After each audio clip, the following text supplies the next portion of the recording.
Սա այն այգին է, որ 24 թվականին հիմնեցինք։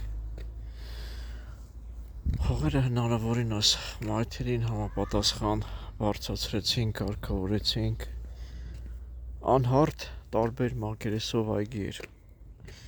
Էլի հիմա դարվաններով տարբեր մակերեսով է, բայց ամեն դարվանի պրոշին հավասար արած հորիզոնական գիծ ստացած։ Դեռ ունենք բերքատուհին ծառեր, որոնք ժամանակավոր ուղղակի պահպանվում են մինչև վերջնական ձևավորենք։ Ստեղ տենց լուրջ ծառատունք չենք արել, բայց սա նպատակային արել ենք, որ կարմիր բարբարիսով փակի։ Ստեղ ներկայացրել եմ էլի կապտավուն մաժավերնիկ, գետնի վրա դեղին, նորից կապտավուն մաժավերնիկ, հետո տույա, սա արտաշավաննա, դրա մարենք տույա տնկում հով տեղաստե շատ լավ ապրում է, հələ որ հարմարվում է, դեղնավուն բիոտա, նորից կանաչ տույա, սա բորջուր է դառնալու, դեռ 1 տարվա տնկած այգի է, մոնտաժը 24 թվին ենք արել, գազոնը ցանել ենք 24 թվի աշնանը, բայց ծառերը արել ենք 25 թվականին։ Այսինքն սա դեղին բորջուրա լինելու արանքները կապտավուն բույսերով։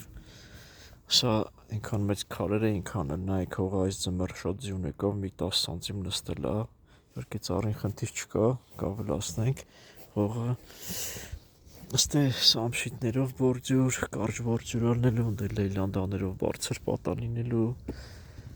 ստեղ էլ դեղին ու կապտավուն կիպարիսովկաների դասին պատկանող բիոտաների նման բույսեր են, որ կապտավուն բորջուր լինելու, սրանք դեղին ձևավորվող բիոտաներ են լինելու, որոնք հարմարվելուց հետո արդեն որ հաստատվեն, սկսելու ենք ձևավորել ֆորմաներ սարքել։ Ինչևէ եկանք, մոնտաժը միացրեցինք, փորձարկեցինք, ստուգեցինք բոլոր կլապանները, որ հասկանանք աշխատում է թե չէ։ Հիմա երևի նորից մի հատ լավ անձրև բռնի ստեղ, արագի մեջ ասեմ, ստեղ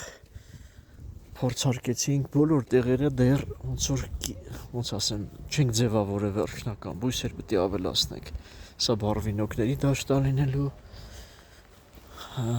նույնը այս հատվածում, տեսեք, ստեղ վարդեր, նորից գազոն ու դեռ հին ծառեր, շատ մեծ այգի է, բայց ահագին փոփոխություններ պետք է անենք, այսինքն բուսականություններով լցնենք։ Այսքանը, սա էլ մեր աշխատանքներից։